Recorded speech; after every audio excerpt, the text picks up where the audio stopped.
Uh, Good morning, everybody. Welcome to the October sitting of the Social Services Committee. Give Sederunt and any apologies, please.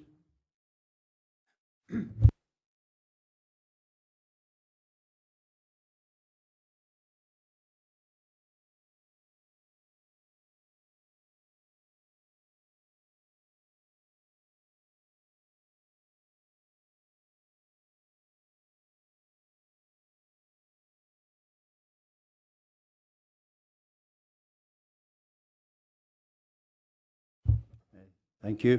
Do we have any declarations of interest?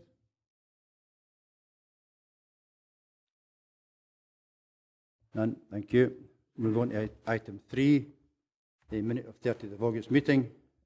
Is the minute agreed? Councillor Martin? Is this meeting being recorded? Can you tell me? Beg your pardon. I'll read the script, John. I'd like to remind everyone present that this meeting will be recorded and the recording will subsequently be available for public listening. Okay, back to item 3, the minute of 30th of August. Is this agreed? Okay, agreed. Thank you. Move on to item 4, the social services budget monitoring for the period ending September 2012. The report obviously is for noting and outlines the current projected position and measures put in place to address this position. Let's just say that the Administration has made it clear that we are not prepared to allow continual overspends by service areas, and social work is no different in this regard. Before we take forward, and I'll take government's advice on this, I'd like to add a 2.3 recommendation, and would seek consensus on this if I can get it, is that a report on the budget position and the delivery of any improvement actions and savings will be brought for scrutiny to the next and every recurring Social Work Services Committee. Can we agree that the addition of that recommendation? Are you quite happy with that, everyone? Sorry? We should have the debate first, Chair. No, I'm not saying we'll do it. I'm saying the addition of the 2.3 at this stage onto the agenda. Yeah, thank you. We'll have the debate when we get around to it. Okay, we have the Director's report. Director, do you have anything you'd like to add to that?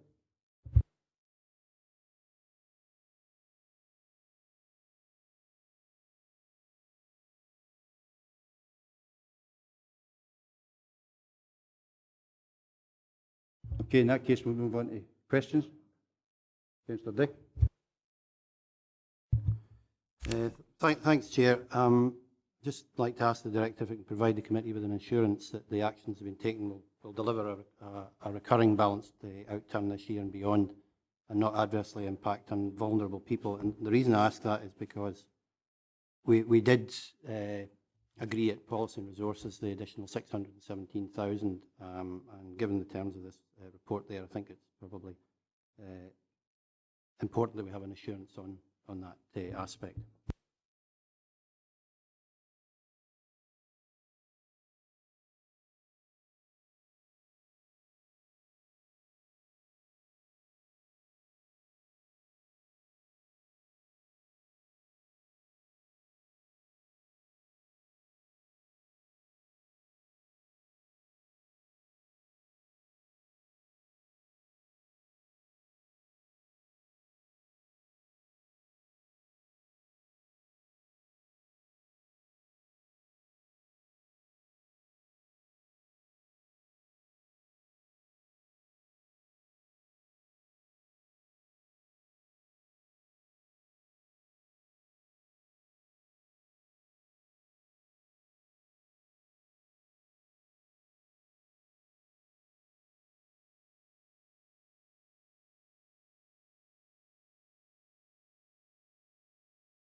Thank you.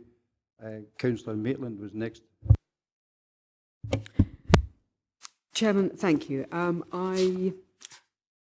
Some of you, I imagine, probably will be not surprised to hear me say that Councillor Brodie and I, at the last meeting, didn't want to allocate this extra money to the Policy and Resources Committee. Can you hear? Sorry. Can you hear? Didn't want to do that without knowing that we'd been through the whole works and understanding why it was that we were going to require that level of assistance through the budgets. And we come and find ourselves here with a projected extra overspend of another $500,000, indicating that if we go on in the way that we are now, we will overspend to that level. And I have to say, I reread this report and I find myself back on Social Work Services Committee, having had an absence, Chairman, of 3 years, to find myself in exactly the same position. We're asked to look at packages were going to be reviewed regularly, budget holders were given instructions on managing their responsibilities, and Framework I was the magic tool to produce the relevant information. And this was what we were told years ago, Chairman. And I'm sorry to do this and to, I think, basically put people on the spot, but it's something which has been a cause of some anxiety, I think, in the past and even now. And the report is littered with we can and must do better. But I have to say that I have to ask the director quite directly, what actions have you taken to deal with the management issues which we're dealing with now? I think that's one of the critical things, because there's nothing new here, Chairman, nothing new at all. And I am anxious that unless I have total comfort, and I think members around the table have total comfort, that something has been done, because up till now I'm seeing the same things coming through year on year, and with the same problems, and not getting responses. And the issue is, to me, is that, well, frankly, why hasn't this been addressed before? Director.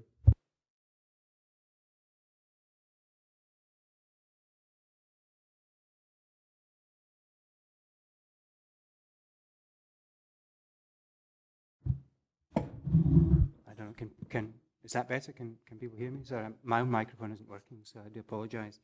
I do recognise very much the frustration in Councillor Maitland's question.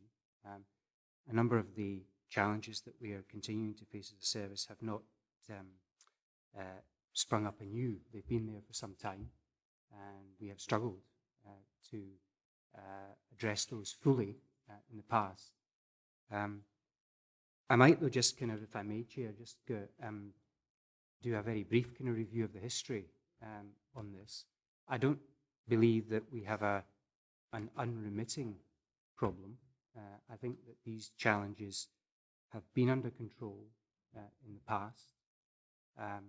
We are facing some very new particular pressures which require us to look again at what we need to do to control spend whilst still continuing to meet critical levels of need. But if I think of the last 3 financial years, Chair, the social work budget has, for 2 of those 3 years, 2009, 10, 10, 11, the social work budget came in underspent on a 6-figure underspend basis. Last year, 2011-12, we came in more or less online. We were 22,000 over when we reported on the outturn. Interestingly, at the mid-year point, in each of those 3 years, we were projecting some level of overspend, which didn't materialise because of the action that we were taking. And in particular, I think 3 years ago, 2009-10, we outturned ultimately, I think, 300,000 under budget. At the equivalent point, October 2009, that we're in now in 2012, we were projecting a £400,000 overspend. So I think there are recurring challenges that the social work service faces because to some degree we have a demand-led service with growing levels of need and demand out there that we have to deal with in a climate where overall resources are becoming less and less. But I think we have evidence in the past that we are able to manage and put in place control measures. The real challenge for us, I think, is how can we do that on a sustainable basis that gives members the assurance that we are in control, not just now, but into the future. And if I could draw members' attention to the report on page 11 of the papers at paragraph 342, we are describing a number of the measures which we are actively pursuing at the present time through the Risk Enablement and Management Group, which I chair. We are prioritising within those to see which obviously we can bring to the front so that we can, in the short term, bring budget back into alignment this year.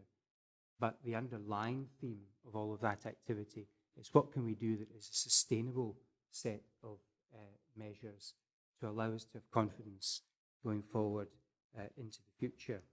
And Councillor Maitland made reference to Framework I and the client information system. We are very actively working with colleagues in other parts of the council with IT responsibility and knowledge to ensure that we have the information available through Framework I, which allows budget holders to proactively manage budgets and have the right information available to them about the levels of activity that they are dealing with and the financial consequences of that level of activity so that we can plan ahead and not be catching up, as it were, with situations as we are at the present time. So I fully understand and I recognise the frustration. We've been here before and nothing's got better. I would argue that we have evidence that certainly in the recent past we've managed to be on top of these challenges. What we need to do is to put in place measures which are sustainable, which stop us finding ourselves in the same position year on year on year. And I'm confident that the measures that we're taking through the Risk Enablement Management Group will give us the foundation in which we can achieve that. Thanks for that, very full. I've got Councillor Carruthers first, Councillor McKee, and then Councillor Yen. Councillor Carruthers first. Okay, thank you, Chair. As a new member, I know that this appears to be a recurring problem, and I would just like to know if you have the skills and capacity in your senior management team to deliver on these improvements. I think that the challenges that we're facing as a service are significant. I've touched on the recurring issue in my response to the previous question, so I won't go back over that ground. I think we have a huge amount of skill, dedication and expertise within the social work service, both at senior level and at operational level, to deal with these problems. But we do also need to look at the wider range of interests. Social workers and others are not, for example, finance officers. We are not IT experts. So we need to draw in resources from out with, but that's to supplement rather than to supplant the competence and the skill which is already there within the service. Thank you. Next in line speaker was Councillor McKee, then Yen, Brodie, and then John Martin. Thanks, Chair. It's interesting to hear our colleagues raising issues of working within budget and whatnot. They seem to forget that the budget you're working within last year is different from the budget you're working within yet this year. It's been greatly reduced by their representatives in the Scottish Government, who will then pass the blame on to the government down south. And as long as that's happening, you've got to recognise you're making their job more and more difficult to work within a reduced budget. And then you come to whether you reduce the service you're providing to people or not.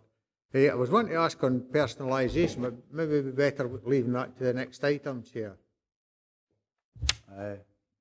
On Your wish, personal- Councillor McKee, what would you rather do? No, it'd probably be better. I think we're kind Next of item. moving into that item 5, and it might be better just raising it there. Thanks, Oh, Chair. okay, we'll do that then, Jock. Okay. Councillor Yen? Thank you, Chair. With respect, Chair, can I ask a question to the Director of Social Work Service, please? That's okay. John, with my respect to the Social Work Service Committees, I'm sorry to hear we have a lot of concerns regarding social work services. As a new member, this maybe sounds like a silly question, but I do concern that did you consult with and engage with frontline staff and other stakeholders before implementing these savings actions, which I believe you implemented in September? Thank you. Director? I apologise. I'm having some trouble with the microphone. I think within the social work service, we need to take on board the competence, the skills and the knowledge of all of our staff, not just the senior managers, in implementing changes within the service. And we are actively in communication at the present time with staff across the range of responsibilities within the service, operational and tactical managers, about how we take forward the improvement actions that have been set out in the report. It was I think, if I picked Yen up correctly, it was a direct question. Did you consult with the frontline staff and any external partners, stakeholders, before we put in the measures in September? We're currently in discussion around the implementation of the measures with staff and with stakeholders, Chair. So is that a yes or a no, John? I'm sorry to put you in the spot. I think it's a yes, Chair. Okay, thank you. I've got a number in order. I've got Councillor Brodie, Martin, Symes, Scobie and Dick in that order. Okay, so it's Councillor Brodie first. Thanks, Chair. It's over the past couple of years, we've congratulated the social work services on bringing their budget into line, and at the same time meeting the needs of vulnerable people in Dumfries and Galloway. And hopefully, we're going to be congratulating them at the end of the year that they have done this again. Although things seem to be on the slide with already putting £617,000 aside at the last meeting to meet to the budget needs. Obviously, we need social work managers to have the training and the information to do their job and to control the budgets. So we get assurance that they have the knowledge and the training to do this work, and that this risk enablement and management group have all the information needed to do their job. Director. Just bear with us a second that the techie gets something sorted here. Good, thank you. I do apologise, Councillor Brodie. I'm now wired for sound. We have over a number of years made available appropriate training for all staff who have budget holding responsibilities within the service, and we will continue to do that. The critical thing, I think, which we need to ensure is that the budget holders have the right quality of information available to them through Framework I in order to exercise the budget holding responsibilities that they have. And that's one of the priority actions that we're taking as part of the group, the Risk Enablement and Management Group, which I'm chairing. The Risk Enablement and Management Group is having an oversight of all of that activity, and will continue to ensure that the right information is available to allow appropriate decision making to be made in order to bring matters into alignment. Thank you. Councillor Martin. Thanks, Chair. As I say, after the good work after the last couple of years bringing the budget in balance, I say it's rather disappointing this year that we've already asked for 600,000 for the Resources Committee, and we're now, Policy Committee, and now we're going to be asking for another 517 just to bring it up to a balanced budget. As I say, I reckon quite a lot of this is due to the demographics at Dumfries and Galloway. As I say, we're seeing it there now, as I say, £790,000 overspend on home care and personalisation. And yet further on in the paper, it's 352, the population of Dumfries and Galloway, which is over 70 age, increases 3.3 to 5% per year. How is it possible for us to keep getting a balanced budget when we're cutting back as much as we do with savings we've got to make?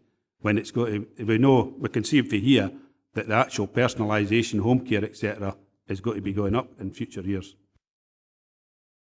Director.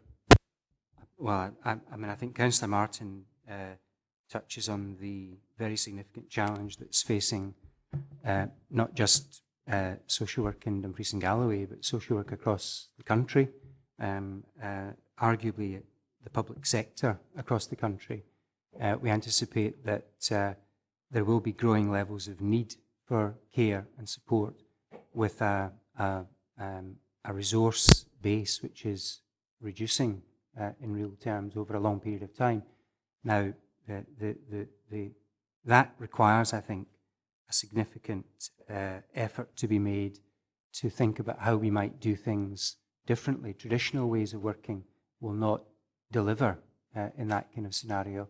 Hence, the importance of driving forward the change programme which exists within the social work service to make sure that we begin to do some earlier intervention to prevent needs developing to the requirement for high costs to be incurred. Hence the need to be working more closely with all of our partners, health service being a key one, but all of our partners to ensure that we pool our resources and bring all of that to the table. Hence the need to be involved in discussions with our local communities about the nature of the challenge that we're facing, and making sure that the considerable resources which communities themselves have at their disposal and can bring to the table are brought to the table and coordinated through the work that we do as a local authority. And last but not least, and it's been touched on previously, the personalisation model, allowing individuals to exercise more choice and control and perhaps make more effective and efficient use of resources which are within their grip to spend than if that was spent on their behalf by a public authority. So all of those strands of the change programme, I think, are required in order to kind of bridge the gap between growing need on the one hand and reducing resources on the other.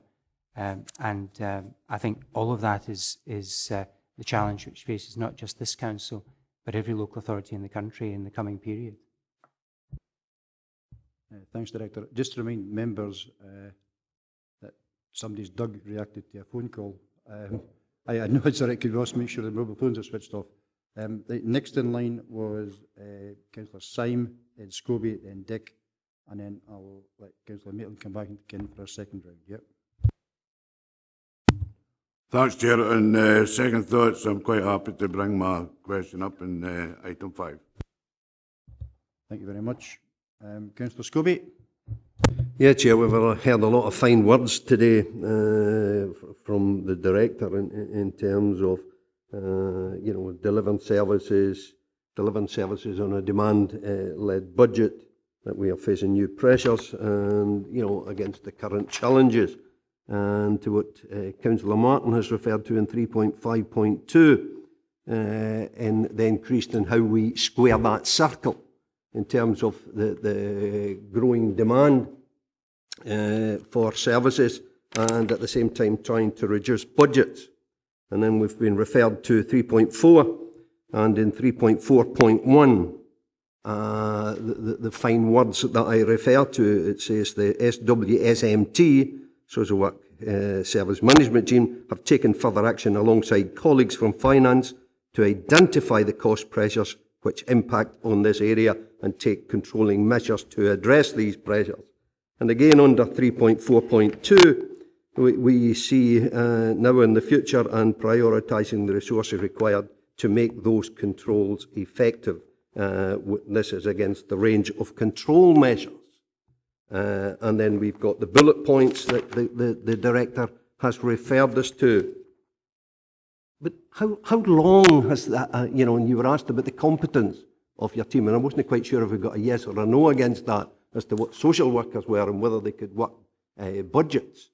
So my questions are, how long has the social work management team been looking at this? Also, and if it's been looking at it for some time, what has it quantified in terms of how it can save? And what is the impact? Just for a second, well, excuse me, can we have one meeting, please? Because it's interfering with the acoustics in the building, and I can't hardly hear it even with this, because of other conversations taking place. You want me to shout? No, I've heard most of what you've said, Willie, and I'm taking it in. But obviously, my peripheral...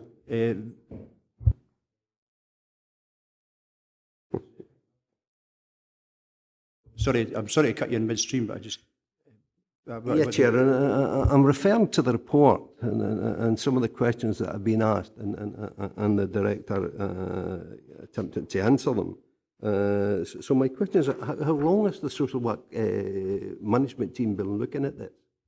And rather than just fine words, what is what's the quantification of that in real terms, so that we can make something of the report?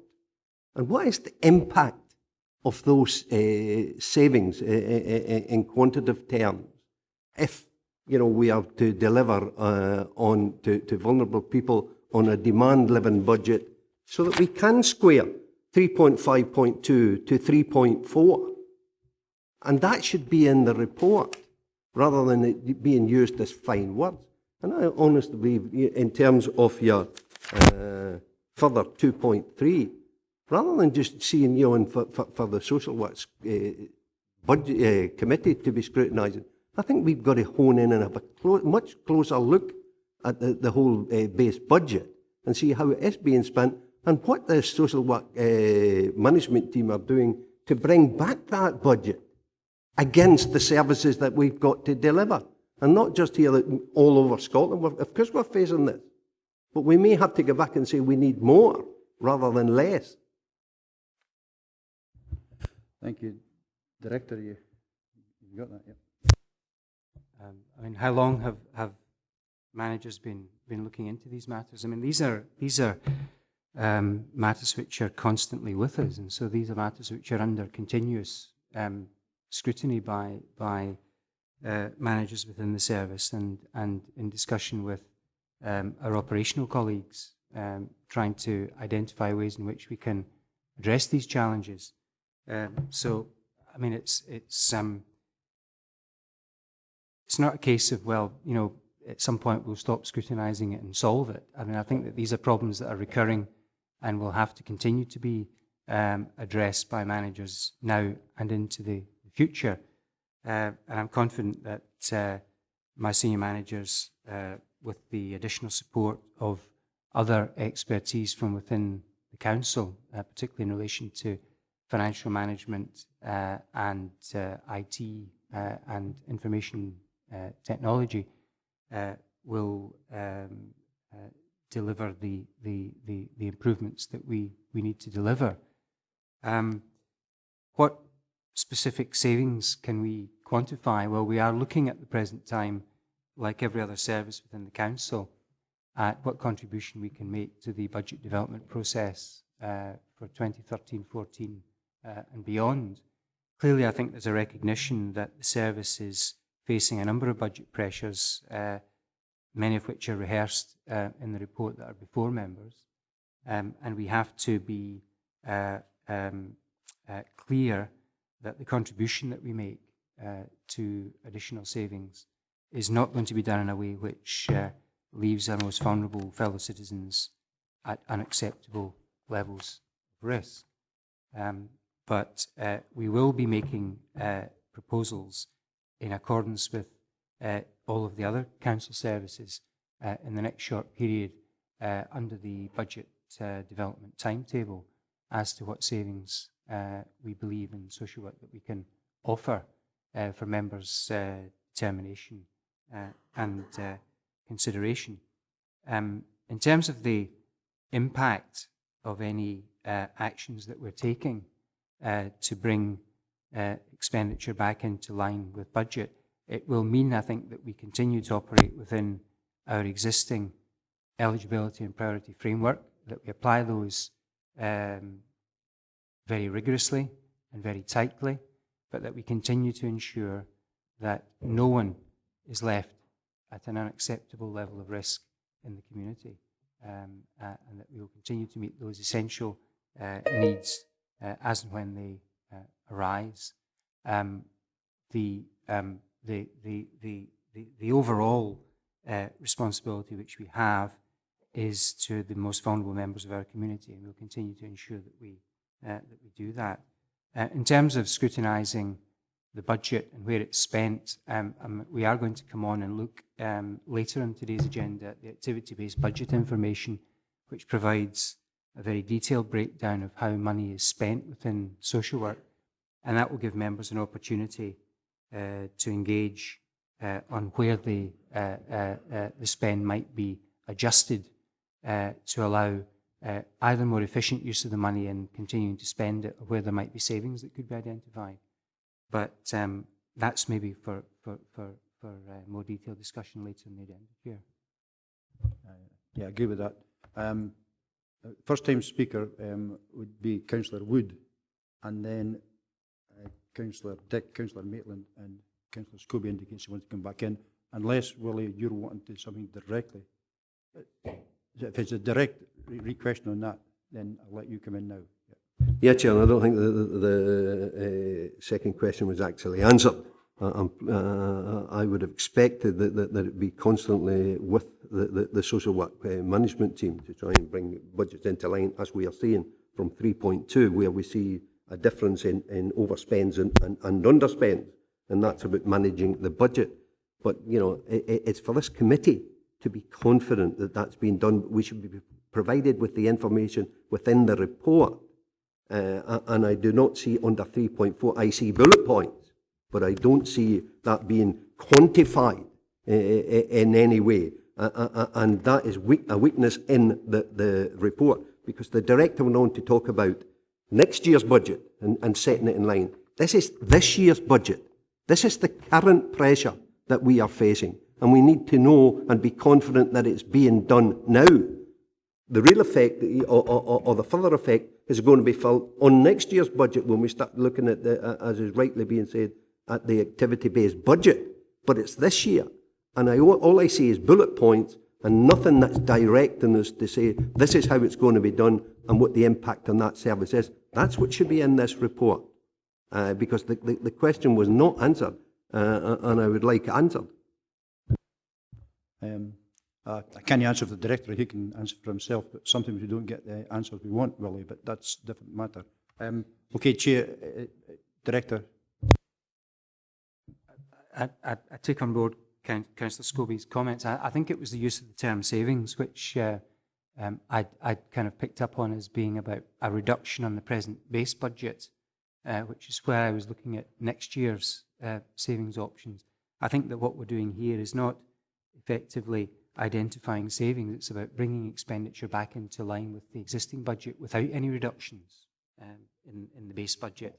And yes, I take on board the comment, yes, the paper at 342, paragraph 342, pages 11 over into 12, gives some high-level information.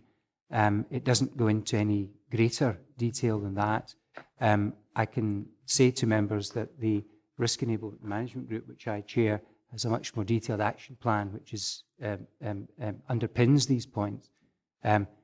We've taken the view that it's the role of the committee to have the strategic overview of the action that's been taken rather than going into the operational detail on those matters. But I would give members the assurance that that operational detail is there and the officers are working on that basis, Chair. Thank you. I'll come back, Willie, in a second or two, because I did suggest an extra recommendation which falls in line roughly what you've just been asking. But we'll deal with that later in this part of the debate, if you don't mind. Councillor Wood, first time speaker. Yep. Thank you, Chair, and sincere apologies for my late attendance. Like a lot of expressions that we've heard today, there is a serious concern about this overspend, and I think my first question would be, was there any indication at the last meeting that this overspend would occur? Because I don't recall any such suggestion. When we are commissioning any new service, what system do you go through, or how do you analyse through the risk assessment how you're going to, in actual fact, carry that out? Is it done in blocks, or is it done with priority? It's looking at how you actually do find the correct methodology for risk assessment. And I think my final point is that how are you going to give this committee an assurance that we can go into the next budget process with every confidence? Because we really, if we're going to spend time on looking at where savings are going to be made, we have to have that confidence to know that it is a genuine statement that's being made, that it can be done. I really have concerns about the committee meeting bi-monthly. It's almost biannually, quite honestly, the way it goes. But because it's, the differences that's taken place, they're too drastic. They really are. And I wonder if we shouldn't be looking at seeking the correct process of reverting back to monthly meetings. Just two things. One, the full council made the decision to go to that, and that's where we are at this moment in time. Whatever the problems or perceived problems within the service, this service are, we are where we are with that. It's every 2 months. Okay, go back now to second time speakers. Councillor Dick, Councillor Maitland. Thank you. Councillor Maitland. Well, it's just really to go back into exactly what members are talking about. 3.4.2, the fifth bullet point down, which is about improving the information available through Framework I, with particular reference to activity and financial reporting. And really, what I have to ask, I think, is at this stage is, is the problem with the tool, or is it the problem with the workman? Because, well, I'll leave it there. Director. Well, if I've understood the question correctly, I don't think the problem's with the workman. I think it's about how the tool has been applied. Framework I is one of 3 systems which are in wide use in Scotland to monitor social care and provide management information in relation to social care.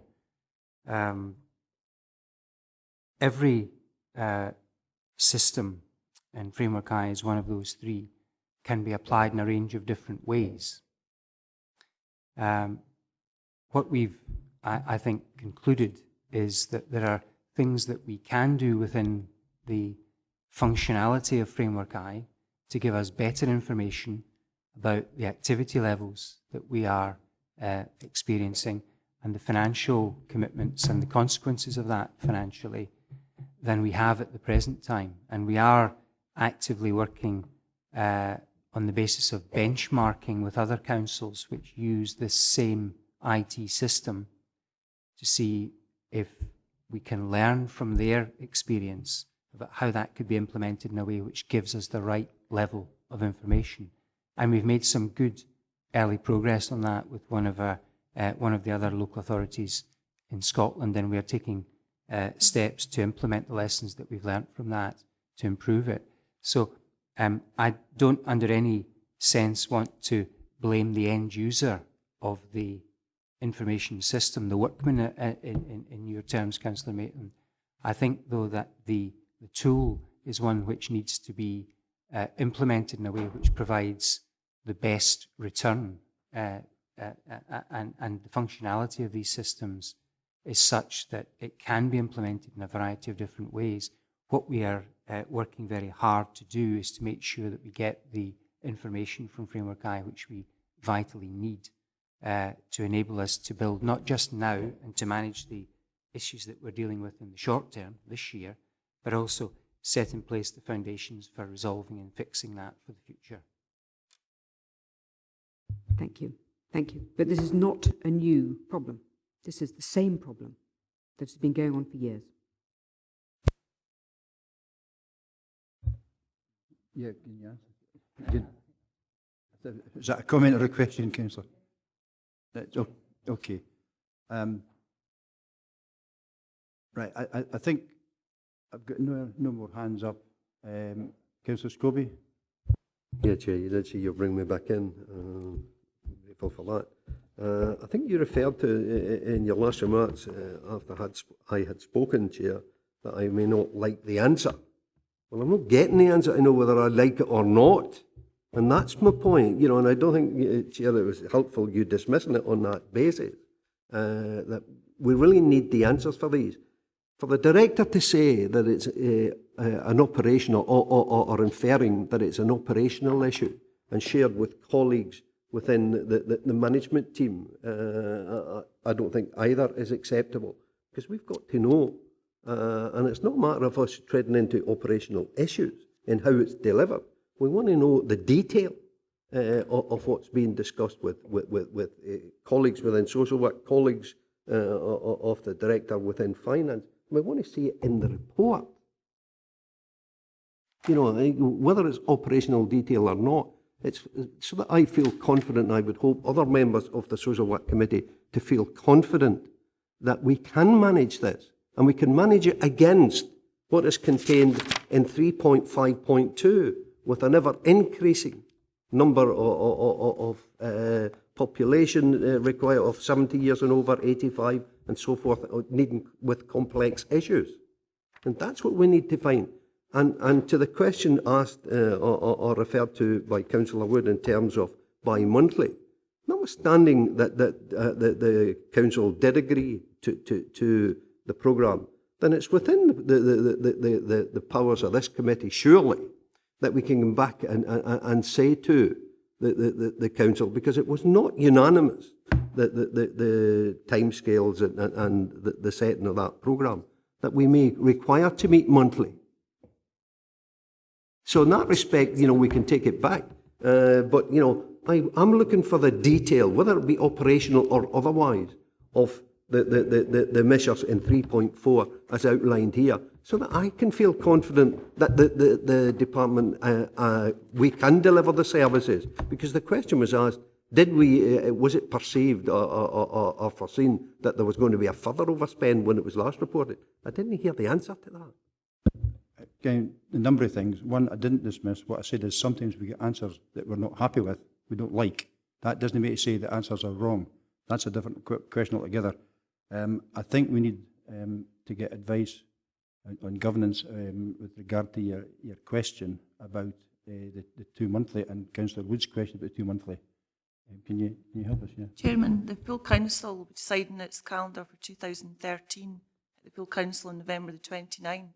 So it will be for members at that meeting to either agree with the calendar as it's put or make a recommendation to change it. Thank you.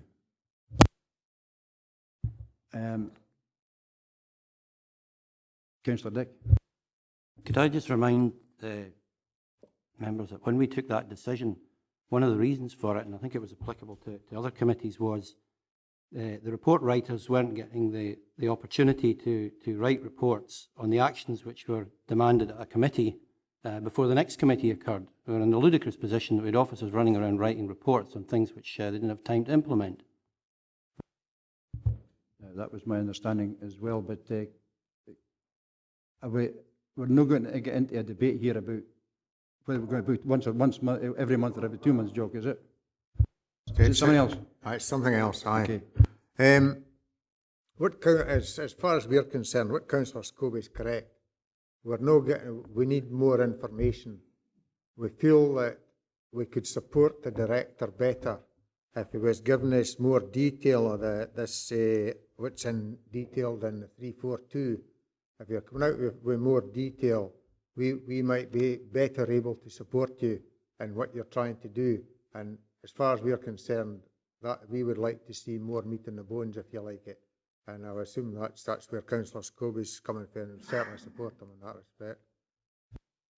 Thank you. If you remember at the very preamble to this whole debate on this item, I had actually said I would like to bring forward a third recommendation, and it's probably time to do that now.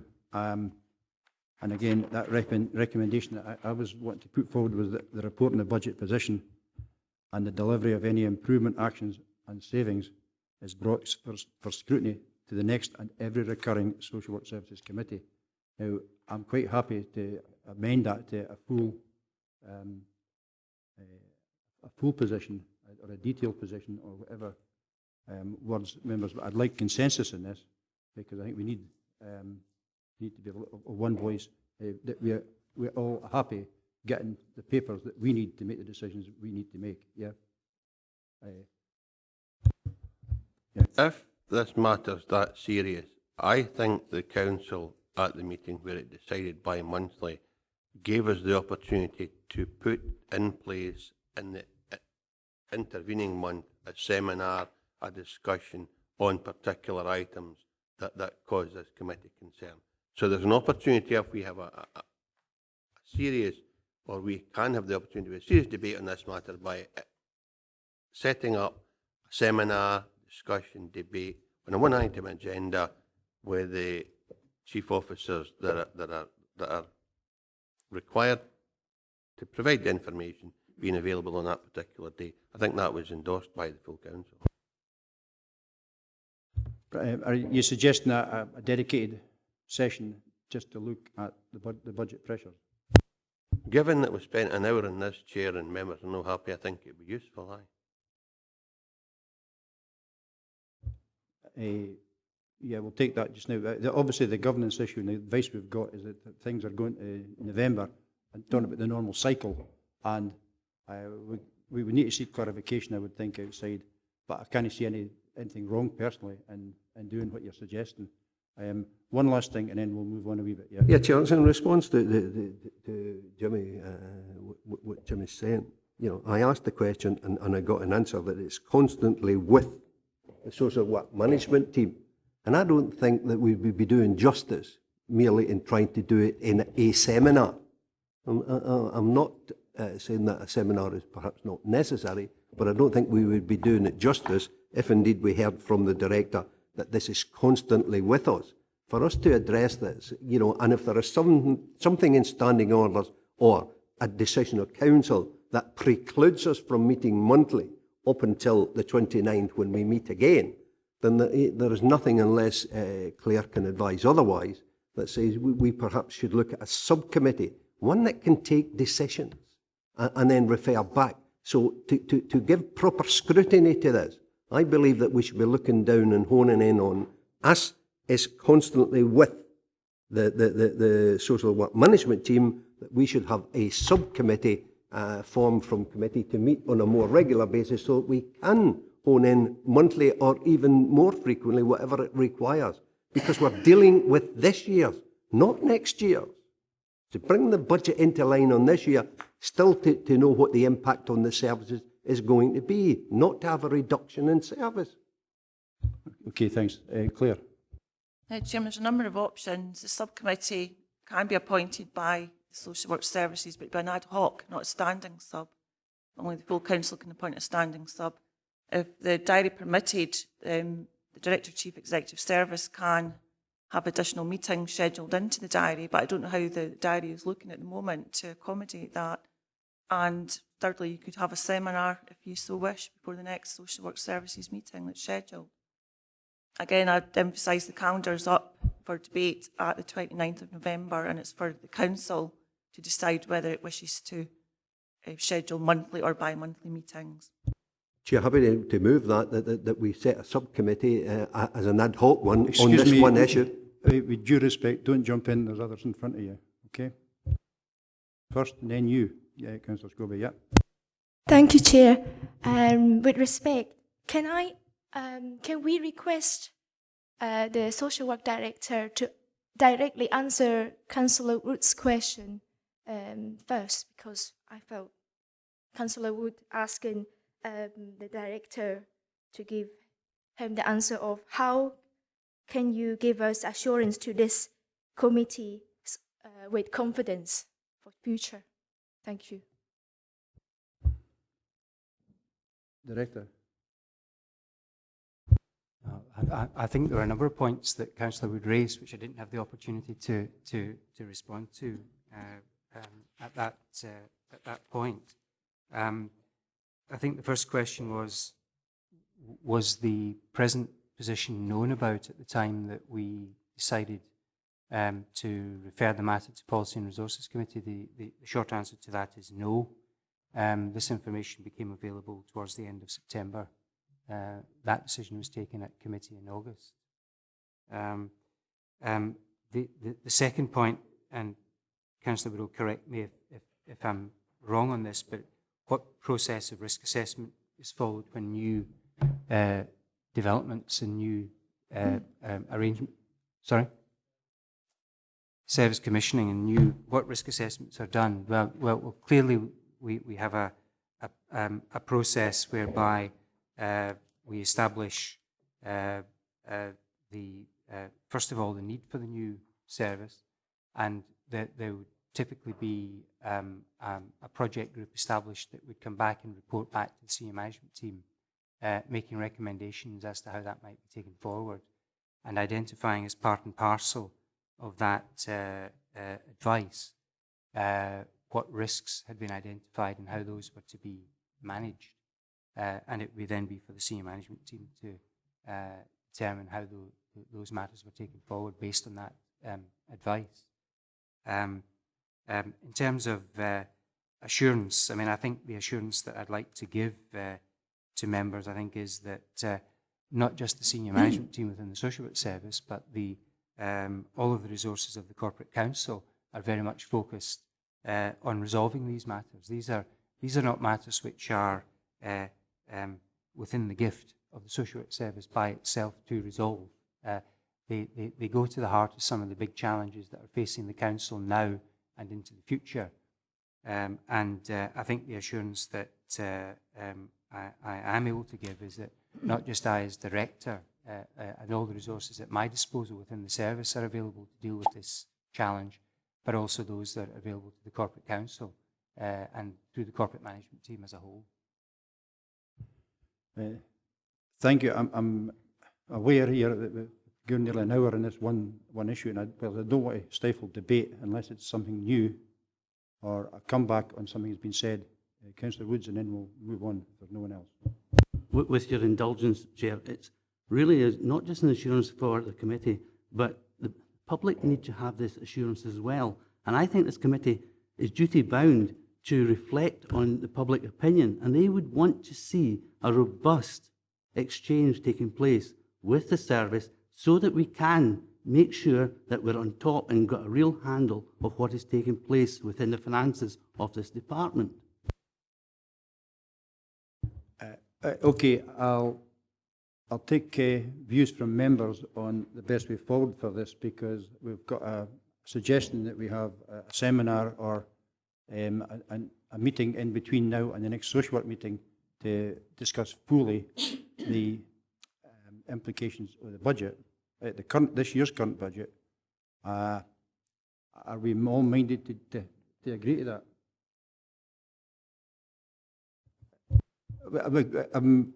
Put forward a motion, Chair. I did, and you said not to jump in, and I accepted that point. What I said was that we should set up an ad hoc subcommittee to look at this, to meet on a monthly or more regular basis, so that we can hone in on this issue as is contained. And as Councillor Wood stated there, we are duty bound, not just to deal with in a seminar, because, I've already said that the reply back from the director was that it's constantly with the social work management team, and I don't think it would be doing it justice to try and deal with it in a seminar. I think it's something that we as a social work committee should look at. We should look at it as a subcommittee, because the next time that we can look at, to change it to a monthly basis would be the committee or the council at the end of the month. So it's within our gift to set up an ad hoc subcommittee, and I would so move, Chair. Yes, I appreciate your right to so move. What I'm worried about, Willie, and I'm asking your indulgence in this, is I would much rather have every single member of this committee involved in that process, not a select subcommittee. And that's why I asked for consensus on it. Councillor Wood first, and then Councillor Dempster, and then I'm getting to the stage where I think we need to make a decision and move forward here. I'll reserve my position at this stage until I've heard Councillor Dempster. Well, you've had your opportunity. Councillor Dempster? Well done, Chair. That's the way to talk to him. No, the only bother with a subcommittee is you then exclude the other members, and that's the very thing I don't want to see. That's why I suggested a seminar. And I think, although it'll no help Willie, but there are opportunities for groupings to discuss elements of the budget that they see a particular challenge with. So I think the difficulty I've got with a subcommittee is you exclude some members, and that's the very thing that we should be trying to avoid at this stage. As always, the voice of reason, Councillor Dempster.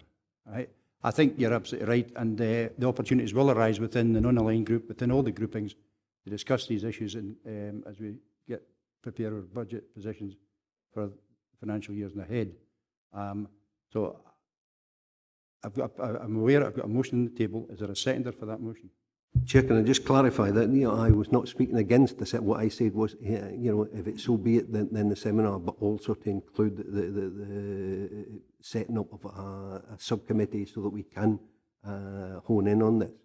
So it's not to exclude a seminar if it was felt necessary, but a subcommittee. I take the point being made by Jimmy, but it's in the absence of a monthly meeting that we're doing it bi-monthly. And it's the in-between, Jimmy. So it's not to exclude the seminar, but I think we do need to meet as a subcommittee to really hone in on this so that we can get the detail. And it will come back to the Social Work Committee in its normal sequence. If we move to a monthly, then it may not be required to continue any further. Chairman, if I could just come in, perhaps that's something that can be discussed under the report going to full council on the calendar of meetings, scheduling of a subcommittee. But today, perhaps you just want to agree to the seminar, and we can look at the issue of the subcommittee at the full council. Thank you, Claire. My understanding of what Councillor Scobie has said, you made a motion. Do you have a seconder for that motion? Chair, I really feel I have to second this, because we have to take this seriously. We have to act on it as quickly as possible. It is a matter of urgency as far as I'm concerned when I'm looking at $750,000 overspend. I think the public would view it similarly. I do hear what Councillor Dempster is saying, and likewise, since Councillor Scobie has suggested it will be all-inclusive subcommittee, because likewise, I do not want to see anybody kept out of the discussions. I would therefore find myself having to support that. Councillor McKee, and then we'll move forward, yeah. Thanks, Chair. I agree with the previous speakers. There's a need for a meeting to discuss this. And unfortunately, the record of attendance at seminars is no such that gives me comfort that there will be sufficient people there to be able to discuss these things. And I think we're probably in a position where we may need to make decisions rather than just have a seminar to talk about things. Is there any reason why we can't have an additional meeting between now and the next meeting? Bring one in next month. Well, I want a single item agenda. Are you suggesting, Jock, that we have just one meeting between now and the next committee meeting to get a handle on this? Yes, and then discuss the rest at November at the full council? Is that a single item agenda to discuss purely these items under 342 that the Councillor Scobie has already raised. And that be the agenda for a meeting. But our next scheduled meeting is the 13th of December, so I'm sure we could fit one in November somewhere. And that would, as far as I'm concerned, that would be much more beneficial than a seminar. And I would so move, Chair. I think he's actually supporting the motion that's already made. Am I right, Joe? I'm talking about a committee meeting, not a seminar.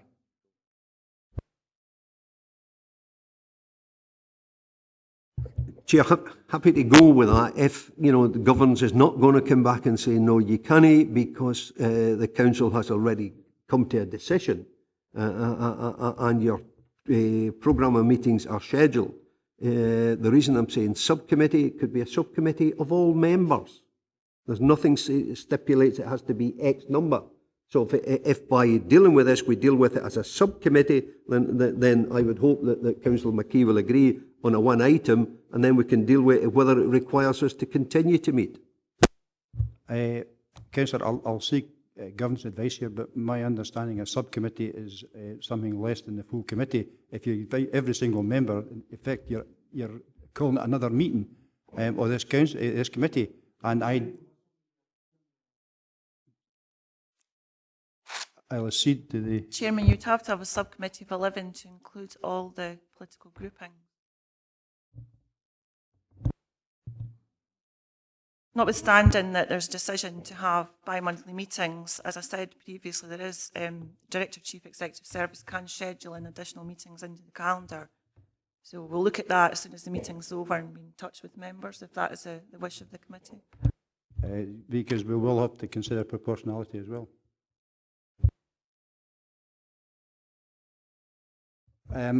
We're at a situation here, and we're actually now off the agenda item. We're talking about something totally different, and I might have a view to go further with the agenda item first and come back to it. First time speaker. Yeah, Chair, I think we're starting to go around in circles. I think we've probably got a way forward, so I would move we accept the recommendation and that we look to put in place a single meeting for the committee before the next full schedule. Seconder. Councillor Dick. Is that an amendment to what we've got? It's the same as yours. Right. Chair, I'm just trying to chase it on to accept the full recommendation without any, because we seem to be going round in circles. Order, Chair. Can I just point you order, Chair? Just a second here.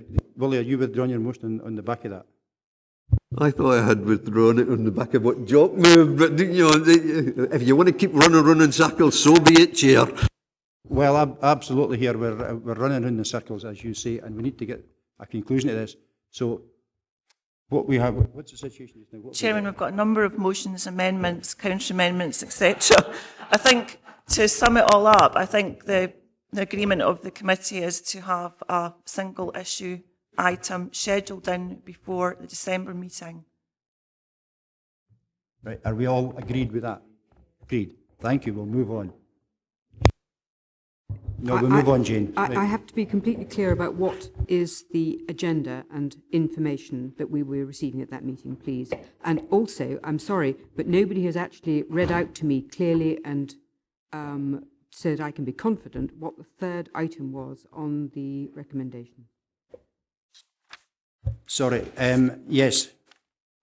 That a report on the budget position and the delivery of any improvement actions and savings is brought for scrutiny to the next and every recurring Social Work Services Committee.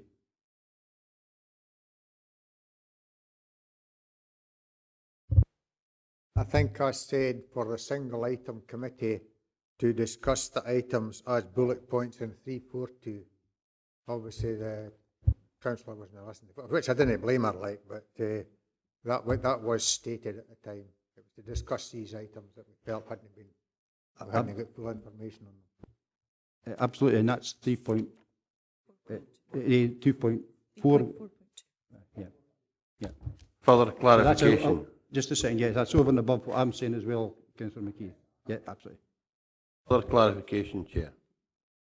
Yes, sir.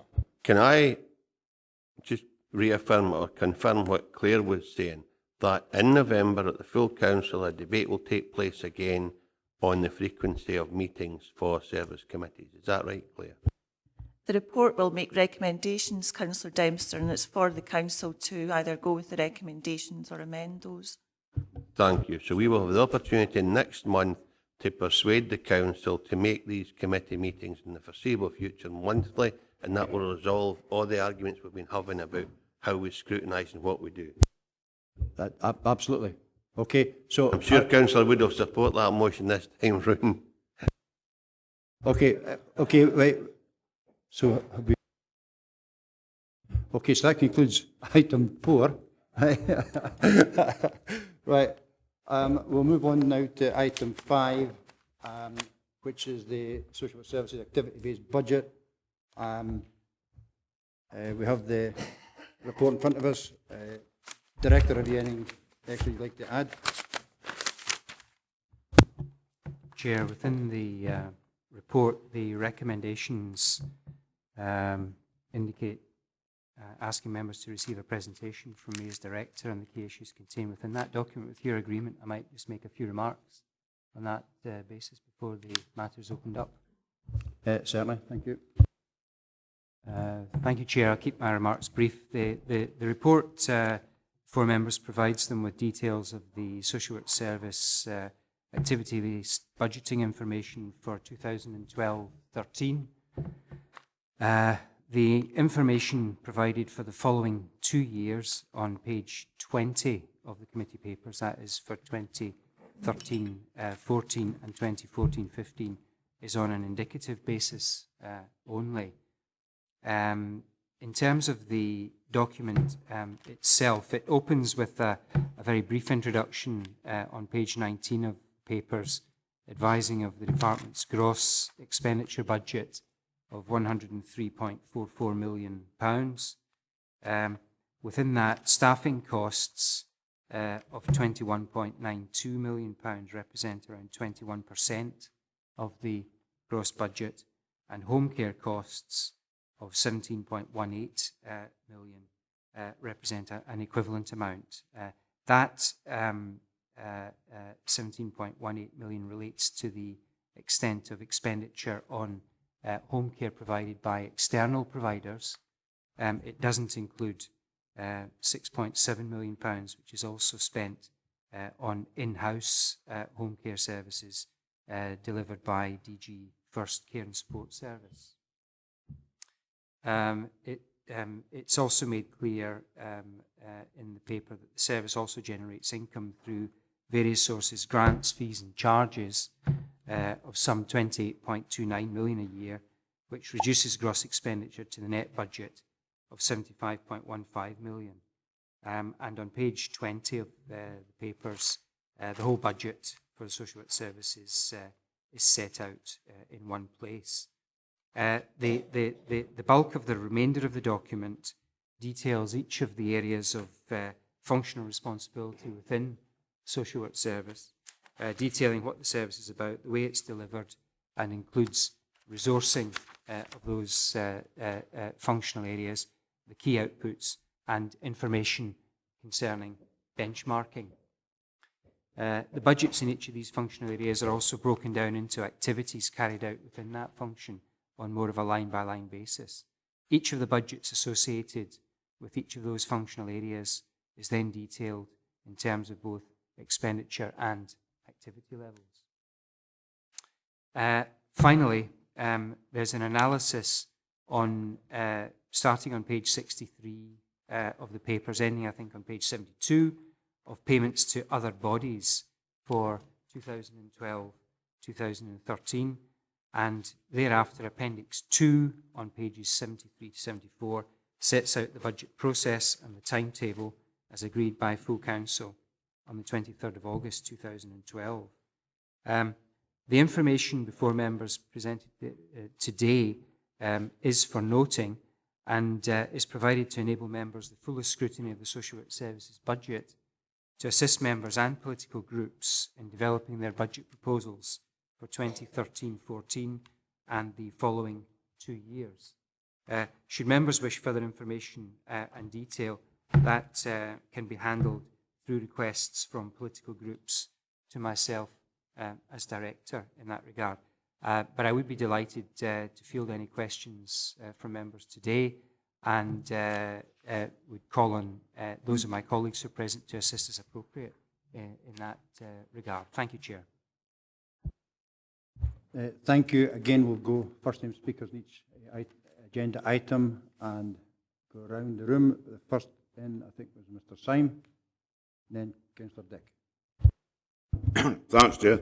It's just again on agency placements. Initially, I mean, this really looks quite good, but when you look into the bones again, this has been a big drain on children and family budget for quite a few years now. And I know that over the last 2 or 3 years, I've met with John and Jeff Dean to look at utilising in-region private facilities. If you remember, we did have, I think we had 2 seminars on the finish up at the Crichton, and there was a lot of providers there keen on working with the council, but unfortunately the 3rd seminar that we had planned at the time never ever happened. And I would like to review and keep monitoring that, because we don't really see anywhere to tell us where we're using these facilities. On page 24, where it's given us the information and the placement, it's not telling us where they are, because a big drain is still any out-of-region placements. And I think on the other bit, the frontline assessment and field work, I take it that is where the extra costs are shown of taking families and social workers to Aberdeen and whatever, and the high cost that's within the actual agency placement. So I was just wondering today, I did get a report about 4 years ago that broke down who's out with and what type of facility they were in. And I would welcome, if we could, have that, because I think it's really important. It's always been the biggest drain on the budget, and I think it's important that we keep in track with that and still try and reduce that a bit further. So I would welcome just a wee breakdown in how many kids we've got out of region and how we're engaging with facilities that are within the region but take kids from other local authorities. So that's what I'm asking, Dave. If we could have a wee breakdown in that, saying where they are, because we haven't had any updated reports for a while. And I would also welcome a report on how well the intensive fostering's going and if that's been successful. Thank you, Chair. Sorry. Director. Inadvertently promoted, Chair. Thank you. I'm happy to provide some more underpinning information on the information provided on page 24, as Councillor Syme asked, and also to cover the intensive fostering point and provide that information separate to members afterwards. Okay, Councillor Dick, then Councillor Wood. Thanks, Chair. I understand, and just for confirmation, that this report comprises what is already in the ABB book. The second thing is I wanted to ask was, and it refers actually back to something which was stated in the previous report on financial systems.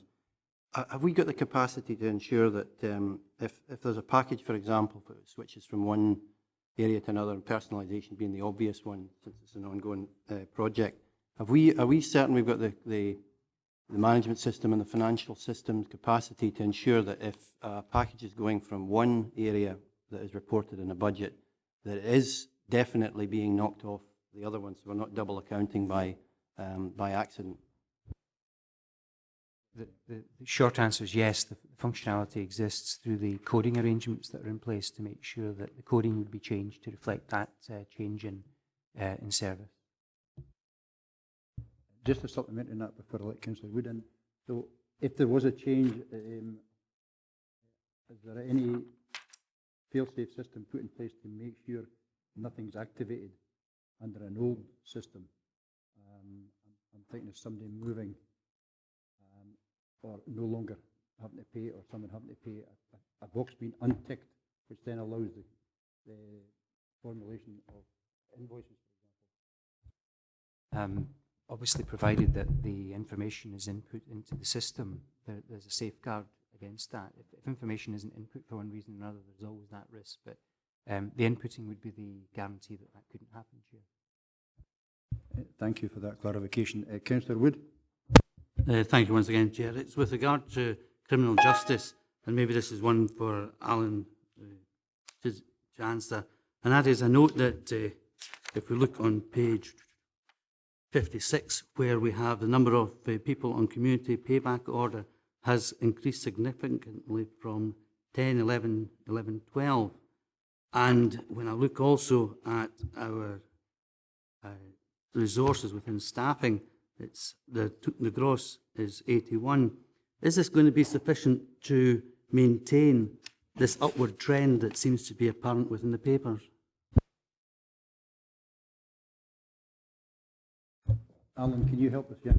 I'll try my best. The number of community payback orders reflected in the activity-based budget is based on the figures, as you rightly note, for 2011-12, and includes not just the unpaid work elements, but a range of supervision requirements where we are required to put into effect.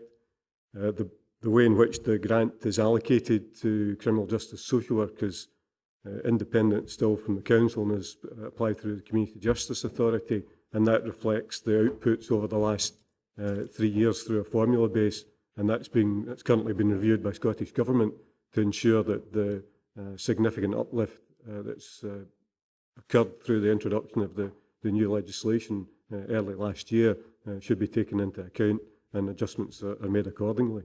So we're constantly reviewing the demands and to check that those demands are then reflected in terms of how resources are applied. The example of that included in this committee's agenda is some of the points I've raised in the report in respect to community service workshops and how we need to adjust and have the appropriate resources in place based on that workload. But no, the funding formula should allow increase or indeed decrease depending whether the numbers continue to rise or they do fluctuate from time to time. Andrew, yeah. Sorry, can you give an assurance as well then that we have a pool of suitable staff to meet any demand that might be asked of it? The staffing complement, as it stands just now, reflects the demands that are placed on us. We, from time to time, obviously have to recruit and have vacancies, but the staffing complement reflects that, whether it's the number of qualified social workers with particular qualifications and post-training qualifications, particularly accreditation in the application of the range of assessment tools that have to be applied, or the non-social work qualified staff, including those staff involved in the management and supervision of unpaid work. So that in any time there is a vacancy, as per council policy, we review whether that post has to be filled as it stood, or whether the demands mean that we have to change it. But there is a degree of flexibility even within the workforce that we have, but the staffing complement reflects the demands in the service. Thank you. Just a personal question, Alan. Have we got much of a waiting list just now for community payback? If I was to go to court today and given an order, we are required to at least put you through an induction period within 48 hours, 42 working days, and that's in effect across the authority. So just now, I'm not aware of any waiting list as such.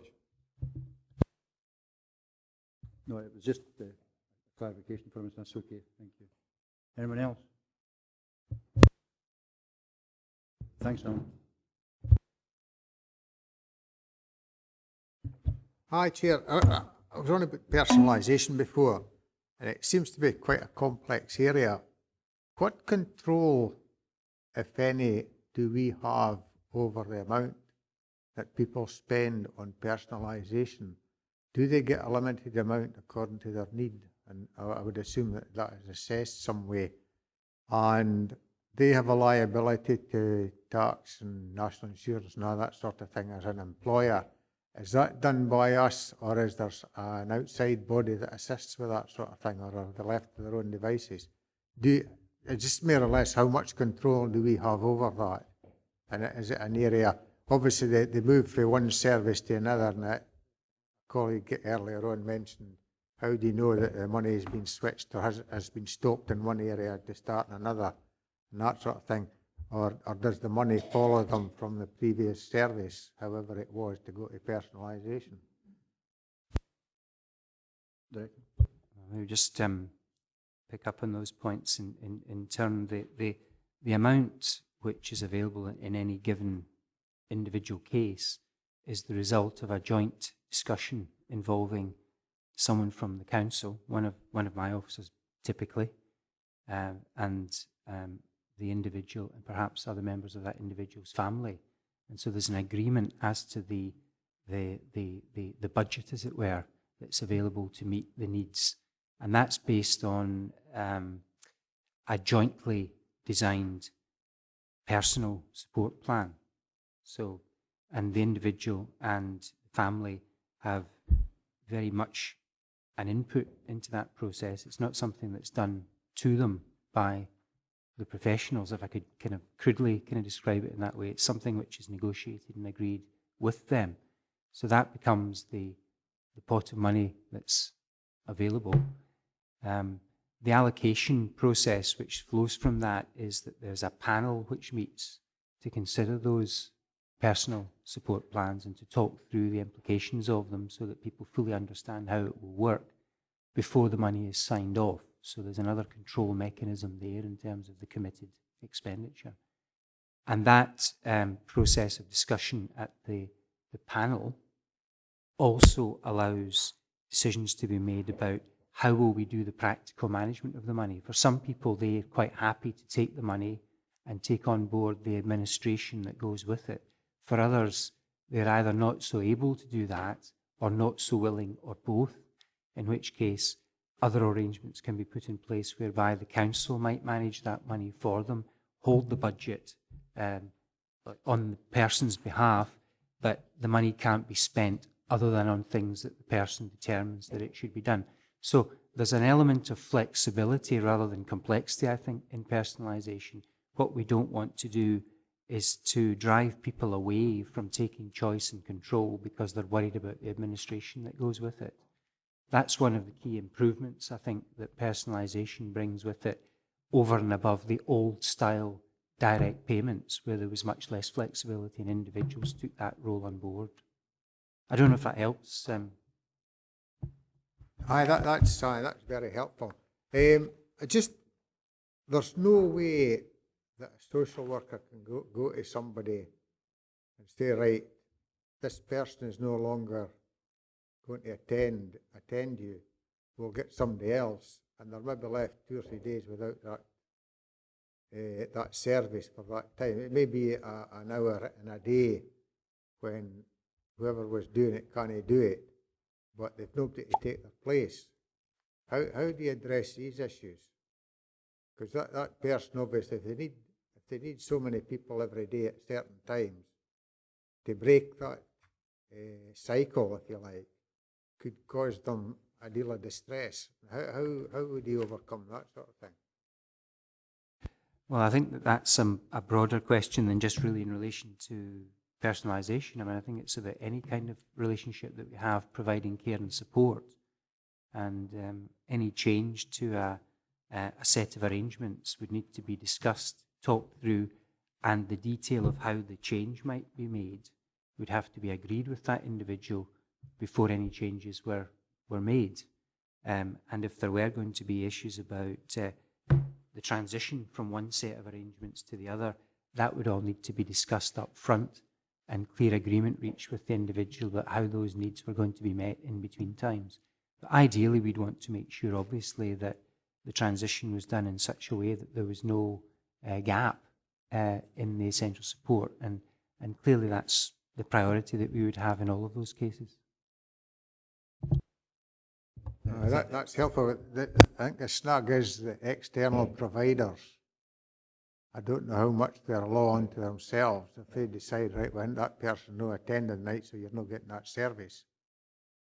How do we overcome that? I take it the social work needs to cover that for until such times as something else is put in place. Well, of course, ultimately, social work is has the responsibility for the care, whether it's been, outsourced to another organisation to do most of the delivery. We don't lose our responsibility to make sure that care is provided. And in a circumstance such as you describe, where a service was not available for one reason or another that should have been, we would have to make alternative arrangements to make sure that that was right. But I think I would want to make clear, I don't want members to leave the discussion here today thinking that we have a difficult set of relationships with our partner providers in the marketplace. We work very, very closely with them, and we get a very, very good quality service from them. And it's very often the external providers themselves that might flag up to social work that there are some difficulties or some challenges, and they're working with us to resolve those. So they're part of the solution very much rather than a problem. And so I just want to make that clear. Okay, thank you, Director. I'm on Councillor Maitland first, then Councillor Scobie, and then. It's quite difficult to use these bits of information, frankly. I mean, it's interesting to see that we still spend quite a lot on vehicles and transport costs. I'd just like maybe to have a brief explanation about how much the pool cars are used by social work and how much they're not, and whether we are operating in any sort of different manner to the rest of the council. And also, just very crudely, you see, if you look at the Children and Families Service, and we're told about we're told that there are about 340 children, if you look at this very crudely. It is a very crude measure, but, I mean, are we looking at 185 staff coping with 340 children? Because that doesn't include, as well, service strategy and commissioning and the improvement team, the performance team. It's very difficult to draw anything really meaningful to know whether we are applying our resources correctly to our priorities when we see something like that. I don't know. So this is not really telling me anything very substantive with respect to application of our resources to our priorities. I mean, I accept that we asked for this information to come, so I'm not complaining about it, don't worry. But I am saying, I think, to the committee that I'm not absolutely certain that this is totally effective use of resources. Is that a question? Transport one was, yes. Okay. On the transport one, Director. Insofar as the question about transport in particular, I think the use of pool cars, that is very well used within the service.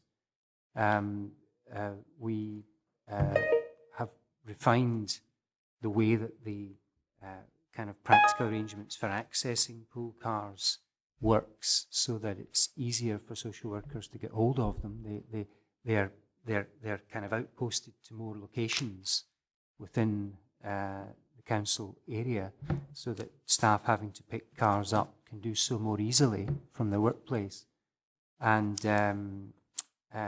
that system works pretty well. We could, I think, achieve some further efficiencies in the way that that's done. So, for example, sometimes they'll be used for a short journey and left sitting maybe for some time before they're used again. And in those cases, we might say that's not the most efficient use of a pool car. It might be easier for you to make that journey in another way and leave the pool car for someone who's going to be using it for longer journeys. But that's a point of detail. I think that we do make good use of them, and we'll continue to do so. Some of them are actually located outside the offices in Woodbank, where I'm based, and I do see a number of my colleagues coming back and forward on a daily basis, making full use of those cars and bringing them back at the end of the day. I'm not sure if you wanted to interrogate the issue about children and families further at this stage, Councillor Maitland.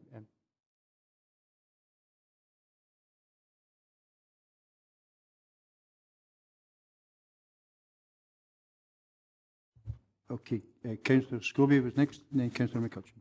Yeah, I think Councillor Maitland started to touch on a point there, and it's really, you know, it's almost, and I don't want to stray into operational issues, but yet I want to be able to interrogate, I'll use the word as just used by the director there, to see that we are providing, you know, we're getting best value for what we are providing. Like, for instance, I see in some of them, hospitality running at 10,000, children and family services. I don't know what that hospitality means or what it's for, and I want to interrogate that.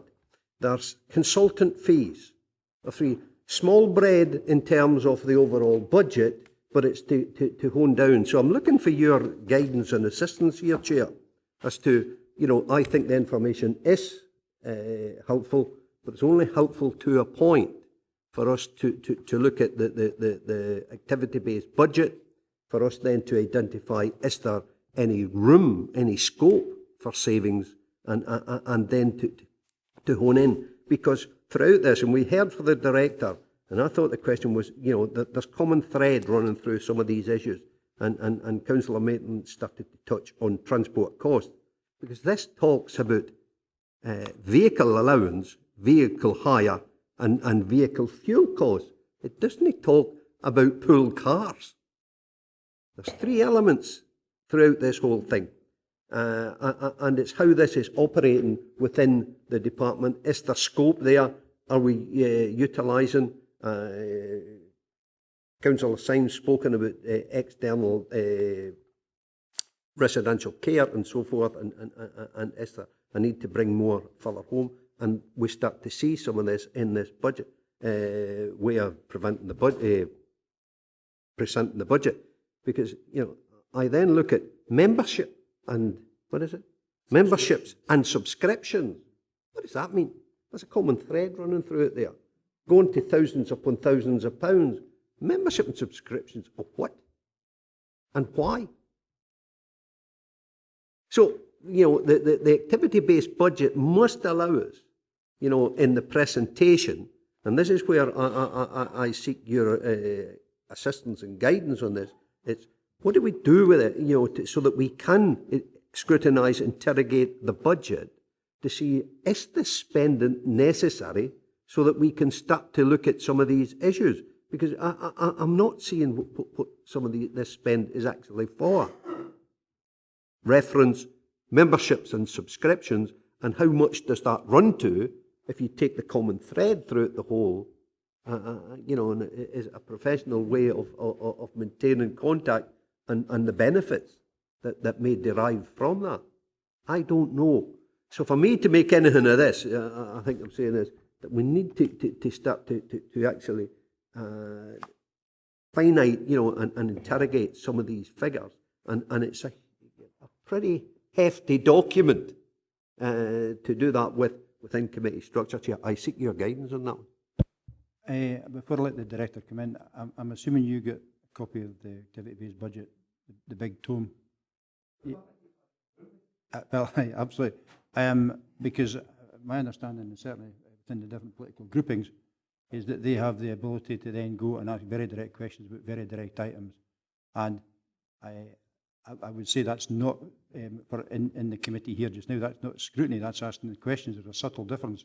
And I would sort of say, for relatively small expenditure, I'm not belittling what you're saying about £10,000, for example, but to ask the director to account for £10,000 here without prior knowledge wouldn't be fair.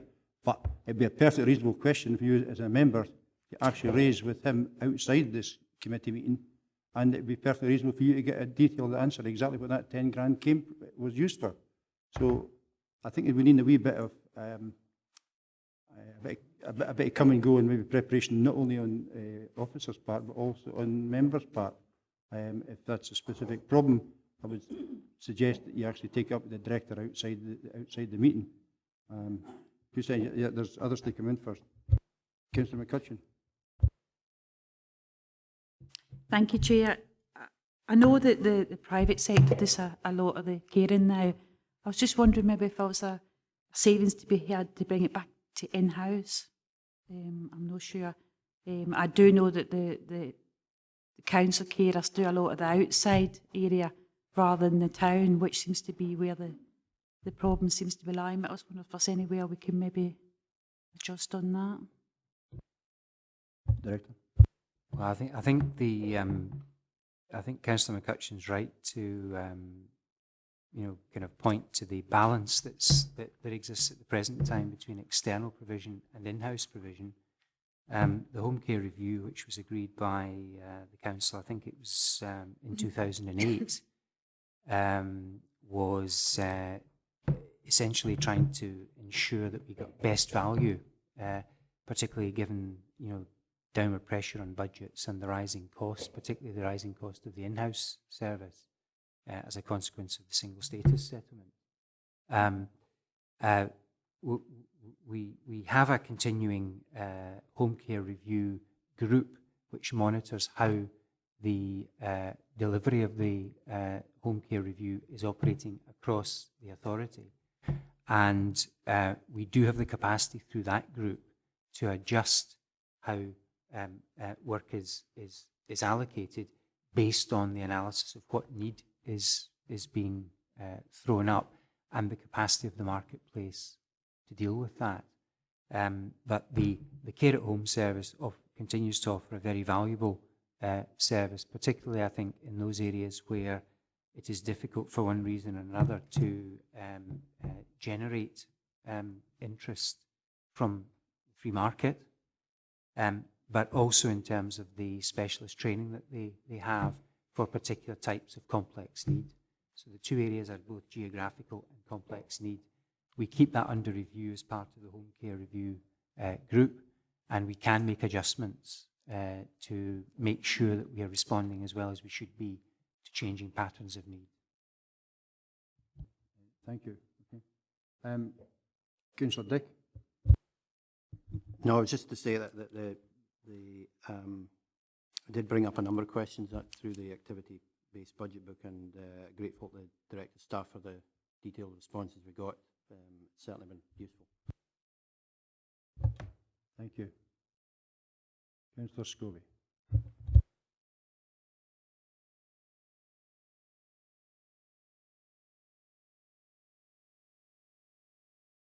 No? Sorry, I thought you wanted to speak. No. Thank you. Does anyone else want to speak on this item on the agenda? We'll move to recommendations. We agreed we'll note the details. Yeah, noted, yep. Thank you. Move on to item 6, which is the capital programme for 2012-13 community workshops. Director, have you anything like to add to this report? Chair, nothing to add, but happy to respond to any questions. And of course, we have Alan present with us who can also help with any specific inquiries. Thank you. Councillor Dempster. Thanks, Chair. I'm sure you'll not be surprised to learn that I'm deeply unhappy and disturbed at the report I read. It's a question I've raised on many occasions over the last few years. The need for a facility in Upper Nithsdale, the reasons why we haven't provided one, and constantly been given information such as can you find a suitable location, etc., etc. To now find where we are or proposed where we are going to go today, I'm extremely unhappy with that. Just last month, I suggested a location which I'm sure would have fitted the bill admirably. We have one in Kirkconnell at the new feature that John Syme secured for the community, that location of a unit there would help support and maintain that whole area. The Chief Executive was there and unveiled that just a couple of weeks ago. So the issue about location, I think, is a red herring and something that we really need to get to grips with. I think the other thing that's a red herring is the numbers of statistics falling on people with community payback, because the units were never, or the locations were never determined by the number of people that were in community payback. They were determined by strategic locations, and they were identified, I believe, by the Scottish Government. I think that's indicated in here. And if you look at the report, the previous report on page 56, the number of court referrals have not changed. In fact, they've gone up just slightly, although the number of people in community paybacks have increased by about 40%. So I'm unhappy with that. I'm also unhappy with the way the report is presented, because if you look at 2.2, it says, agree the current year allocated funding, pending clarification of the need for development of facilities in Upper Nithsdale and any unexpected expenditure required for completion of other units. That's fine. Until you go to page 76 over the page, 3.41, 3.42, and it talks about a economically viable for the server development, sustain a workshop in that area. The larger may not be required. Whilst the larger workshop may not be required, there may be still a need for a storage or garage facility. But 342 says the balances will require to be retained pending clarification of the final cost of the completion of the facility in Upper Nithsdale. What facility?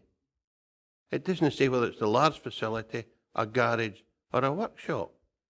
That's misleading, and I don't want us to be agreeing today the development of a garage in Upper Nithsdale, because there is no guarantee that next year, reporting year, whether it's calendar year or financial year end, will see a huge increase in the number of people being given community payback. And just as a complete aside, we've got 3 schools, senior schools in Dumfries. We've got a predicted reduction of 25% of the pupil roll in the next 10 years. And we've got to build another one. So there's no correlation between numbers and units and location units. It's all about the service provision. And as a complete aside, we don't anymore have a local operative, and that's the big problem. I think that's what's prompted this report today.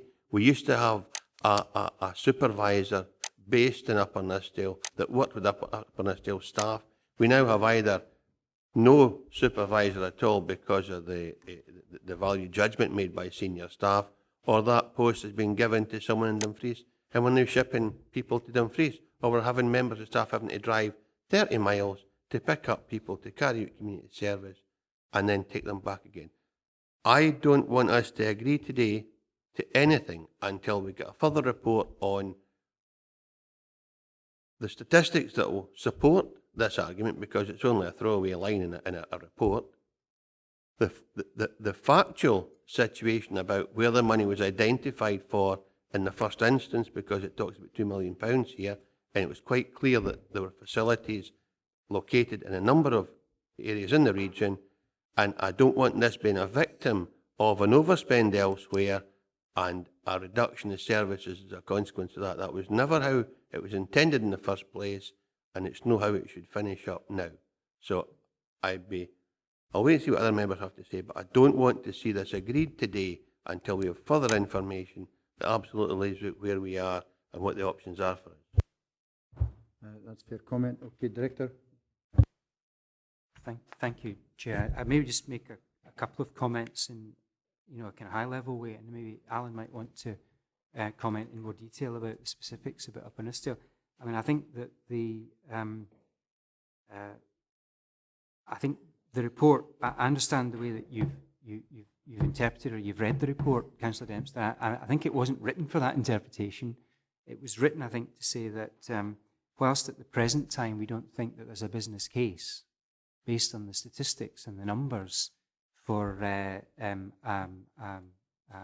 major development in Upper Nithsdale, we don't want to give up the balance of the funding, the 404,000, until we're absolutely sure about the medium to long-term position. So what we're trying to do, I think, is to hold the door open. I think much the kind of point that you were making, we don't want to kind of foreclose on the option of doing something in Upper Nithsdale.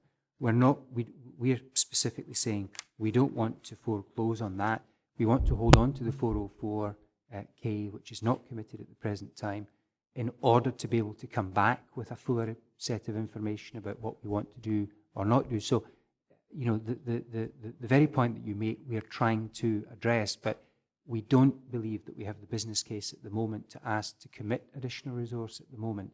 But equally, we don't want to kind of give that money back before we're certain about, you know, the detail of what we might want to do. And that's why we need a little bit more time before we bring back the further report, which is also referred to in the recommendations. But it may be that Alan might want to say something in a little bit more detail about the Upper Nithsdale position and the detail of that, which is not within my grasp. Alan? In terms of, aware of the comments and indeed the support that's been offered by the elected members from Upper Nithsdale, as we've tried to take forward the original proposal, which was based on a recommendation that came from the then Social Work Inspection Agency in terms of developing a range of provision. It's always been, in my understanding, in the different reports, and it was one of that have been presented to committee over the piece, that we did have to take into account the workload demands, which is one of the reasons that previous report to the committee suggested that the Annan facility had to be bigger than the originally suggested satellite provision.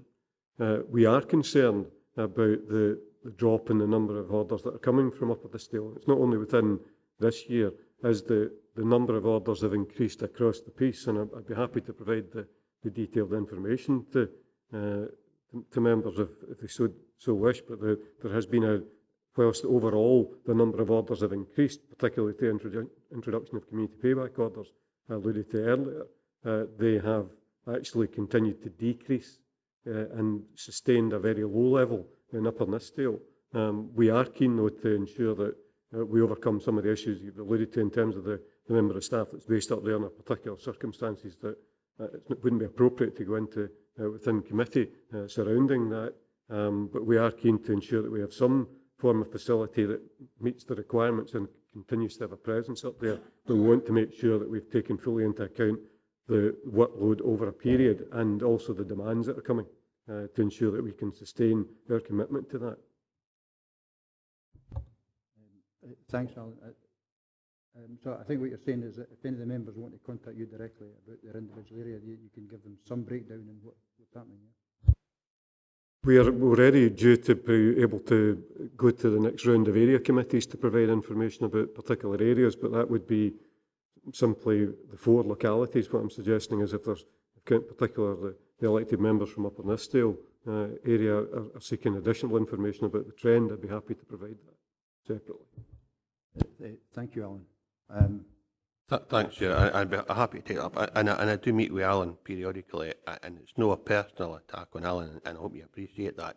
I'm just very uncomfortable with the direction that this report appears to be taking. But if we can put in the report or in the recommendation somewhere that this money is ring-fenced and that before any decision is taken, that we will have a full and frank discussion within committee, etc., I'd be happy with that, because it just, I would hate this to get lost in the ether somewhere, and we suddenly find a little while later on that you decided in October last year that this was the route or the direction we were taking. I wouldn't want to see that at all. I actually think that's probably covered under 2.2 with your due respect, Jim. Are you suggesting an extra sentence in there or something? Okay, we'll come back to that in a second. Yeah. Councillor Simon and Councillor Brodie. I think everything's been said. Yeah, Jim brought up all the points and Alan replied to them. It's just that, I mean, you would have got a far better service as well. The likes of the situation is that quite often on a morning you see a couple of guys waiting for the van to come and pick them up from Dumfries. And then if they don't decide to go, the van goes back to Dumfries. It would be a far better service if we did have a local facility, and that's just one of the reasons. But I must commend the staff and any dealings I've had with them the last wee while, because anything I've asked them to do, they've responded quickly, and they've really been beneficial, because we've got plenty of work up there that they can be doing. Could I just ask one off the record? Is it true that the guys can't do winter resilience, because we get the public coming every year when we have a really bad winter, and we've asked I don't know it's because we've not got the local base that this is the case, but they've been not prepared to do winter resilience when the place is at a standstill and the guys are knocking about somewhere. Just want to ask, is winter resilience part of the remit? Just to say that, we can't go off the record because you're getting recorded, Joe. But never mind. Ever the opportunist, I'm taking a chance to have a slag at you, right? No, it's okay. Alan, can you? We have offered the additional provision that we think we have through the winter as part of the preparation for winter to the services that coordinate it, essentially DG First. We've said to DG First, we have a number of people on the ground in different locations if they need to use them, and that's been utilised, and we've been in further discussions in preparation for this winter in respect to that. So it's not that they're not used. We have to make sure that we pass on the appropriate information to tell them who we have and what their capacity is to be able to undertake tasks and to make sure that they go through the appropriate health and safety risk assessment and are properly trained and give the proper equipment.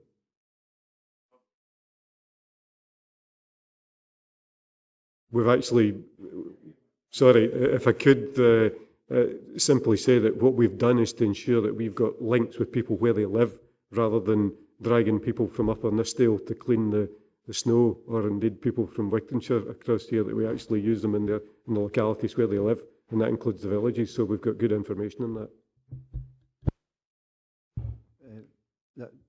Okay, Councillor Brodie. Yeah, thanks, Chair. Alan touched on what I was going to say earlier about area committees. Welcome the fact that they were getting reports to area committees in these facilities. There's a large amount of public money being spent on the facilities. I'm not quite sure exactly what's going to go in the buildings. So I really need briefed on to answer questions the public will ask in Annan. I think also got to be clear what we hope to achieve by building the facilities and how we're going to monitor how successful they are delivering the service.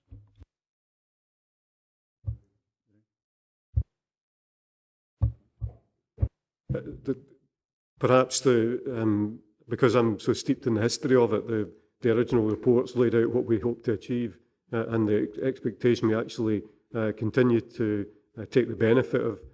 There's a greater reduction in reoffending rates for those people who have successfully completed unpaid work now in community service in the past than some other sentences passed by the court, and we hope to do that. We're looking to establish a number of links with the different communities, and that's already been created here in Dumfries and through in Stranraer, where there are links with a number of community organisations.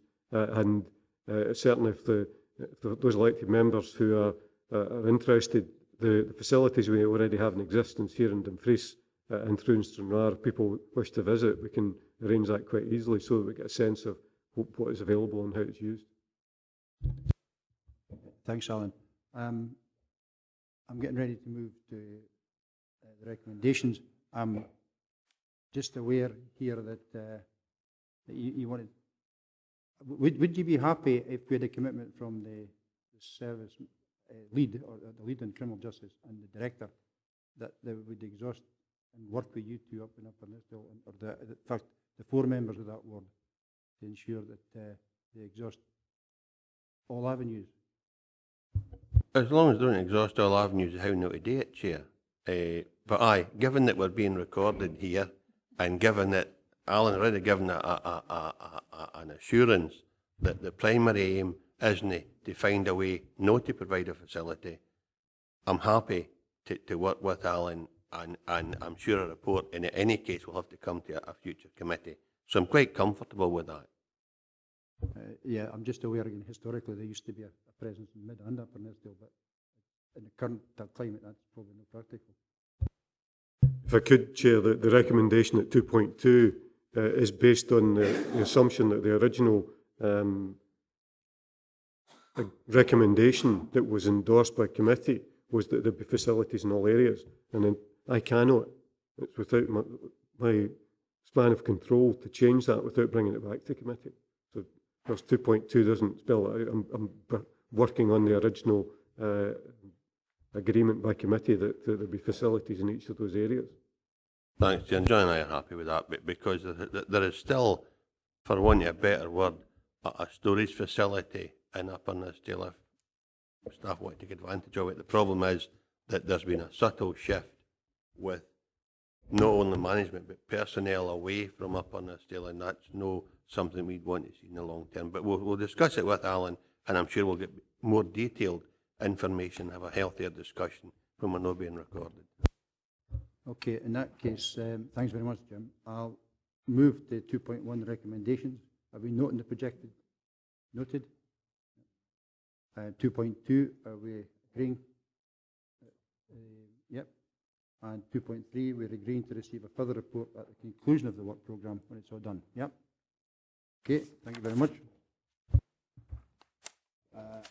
Move on to item 7,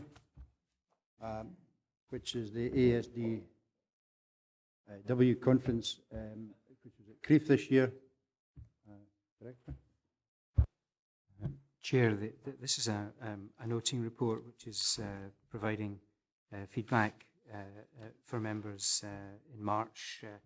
It was agreed that you as chair would attend or substitute a new structure, and we have indicated paragraphs 3.6 and 3.7, the sort of key feedback from some of the main sessions at the conference. I'm happy to take any questions. Indeed, you might yourself be able to respond to questions, Chair, since we're both present.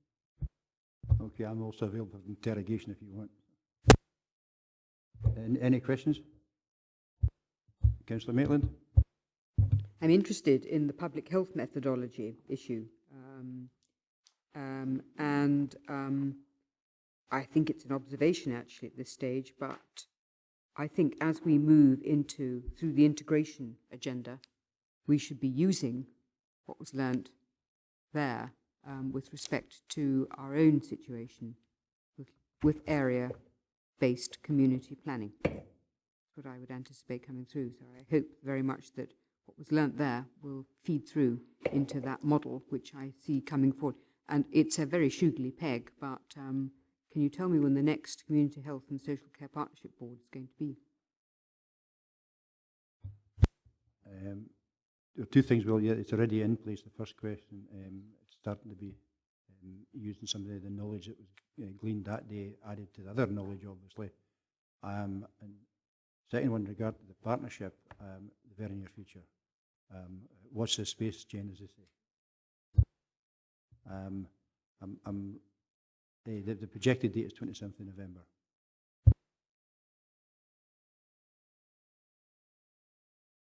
Mr. Dempster? Thanks, Chair. In all Chestnut, you'll be fed up hearing it, but we still think that it's no appropriate to send members, councillors to these things. This information we have, you could have turned off the internet because it doesn't actually say anything.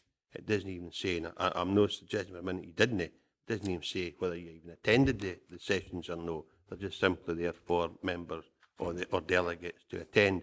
And the point I was going to make was I thought, and I'm not asking you to do it today, I'm not even asking you to do it, but I thought part of the arrangement was that when members came back, they gave a presentation on the seminar and what they'd gleaned from it. No a list of the events that took place during the course of that seminar, but or that session. But I'll leave it at that. It's no criticism. I just no, there's no criticism taken, Jim. What the director in his report highlighted some of the highlights of the few days that we were there, and it also gave me as a brand new councillor and also as a brand new chair the opportunity to meet with other chairs and see where they were in terms of health social care integration, for example, and how they were dealing with things. So I actually found it invaluable for an inexperienced councillor. And that peer support is invaluable as far as I'm concerned. It was invaluable and still is invaluable as far as I'm concerned. So I would welcome it. I can assure you it certainly wasn't a jamboree, right? It was hard work. Yeah. Right. Mr. McKee, I think, has been here in the past and can probably just agree with me that it isn't just a jamboree. Aye. So, well, it's on record that you're saying nothing, Joe. Well done. Right. Sorry, Councillor Dick. Could I just ask you if there was any further information on the point of Steve Goodman's presentation, reclaiming social work, moving away from the traditional model of children's services. I take it that's a move away towards earlier intervention. Is there any further information on that particular presentation? Because I think it might have some relevance to the way things are going in light of the Christie Commission. The full presentation is actually available on the ADSW website. I think it might be on the members only bit of the website. I'll double check that, Chair. If it's only accessible to members only, I'll access that and I'll make that available to Councillor Dick.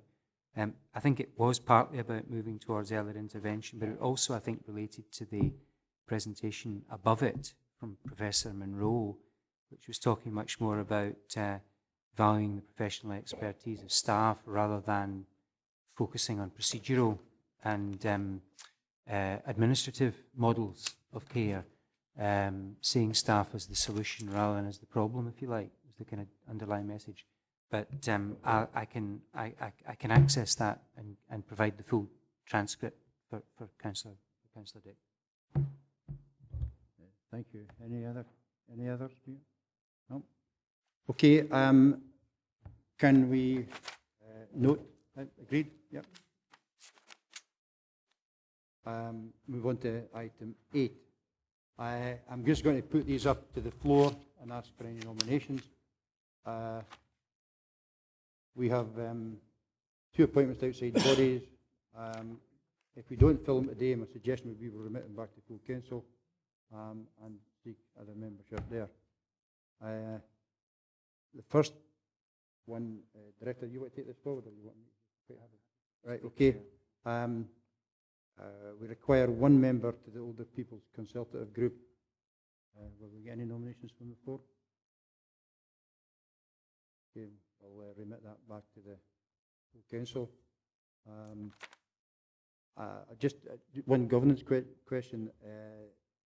Does that group require someone, a councillor, or can it be, does there have to be someone from this committee, or can it be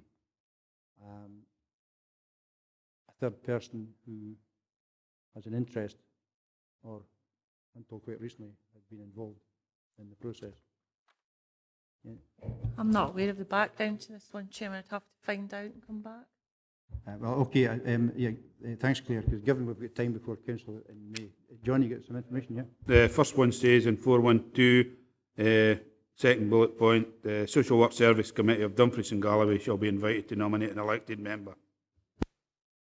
Yeah, I've got that bit, yes, but what I'm saying is that if there's nobody here prepared to take it up, can we remit it back and to full council, and if need be, get someone else, because it's obviously an area we need somebody in there. Because it's vital to the progress within older people's services. Jim? Thanks. Yeah, is it no, the reason being that we have a close relationship, the social work services, with the work that these people do, and therefore it's key to the whole arrangement that a social work member actually does liaise with them? Well, I might be wrong, but I think my understanding is, in actual fact, the consultative group is set up by the council, but it comes under the social work umbrella to manage. It's a council group. I think you're quite correct in that, Chair. As Councillor Martin was pointing out at the second bullet point in 412, I think it does suggest that it needs to be an elected member, but also it has some quite significant responsibilities attached to it, because that individual would then, on a rotational basis, chair or act as the vice chair with an equivalent nomination from the health board. So there's quite a significant responsibility attached to it going forward.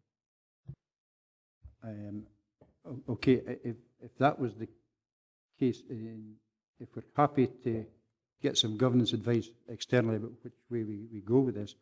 If there's no one else, if need be, and we need to be represented, then I can take it on if you're all agreed. Right. Okay, agreed, yeah. Right, so I'll do that. And the last item on the agenda here is the one member to the relationship Scotland, Dumfries and Galloway. This is a new thing, I think, John, is it? The organisation is not new. It was the Marriage Guidance Council in Old Money. This is the Dumfries and Galloway branch, and we were approached by the chair and by the development officer of the organisation, seeking an elected member of the council to join their management locally. Thank you. Have we any takers? No, we'll remit that back to full council. Okay. It's absolutely. I've got the. Yeah, no, I'm being recorded. I better not say anymore. Right. Well, absolutely. That remains to say thank you very much for your attendance and your courtesy during the meeting. And just to let you know, lunch is here on time today, John. Right.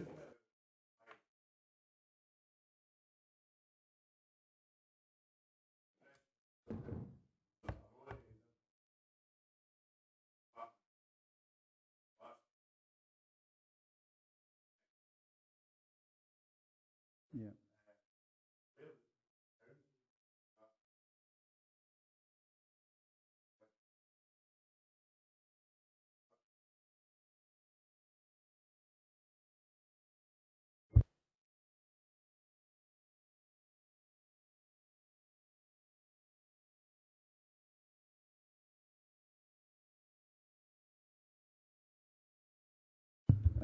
Yeah, I'll take that as urgent business.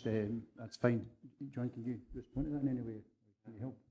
Well, I think the short answer to the question is yes, we will make the capacity available. I mean, if people are coming forward in those circumstances, then clearly that would be a priority to listen to them. I'm not aware of a vast number of people within Dumfries and Galloway making approaches to my colleagues at the front line at this time, but I will actually take soundings in terms of what's happening. And it may be that we need to establish some form of project team if the volume of work is such that it begins to grow and detract staff from their other day-to-day responsibilities. But I'm grateful to Councillor Syme for raising the issue, and we'll certainly go back and look into that. Thanks, Chair. Thanks, Chair. Thank you very much. And Councillor McKee, sorry, yeah? Just a quickie, Chair. Since May, we've complained about the state of these papers. Would you pass on our congratulations to the staff who have at long last achieved what we asked for, the papers laid out properly and items numbered in the top corner. Thank you very much.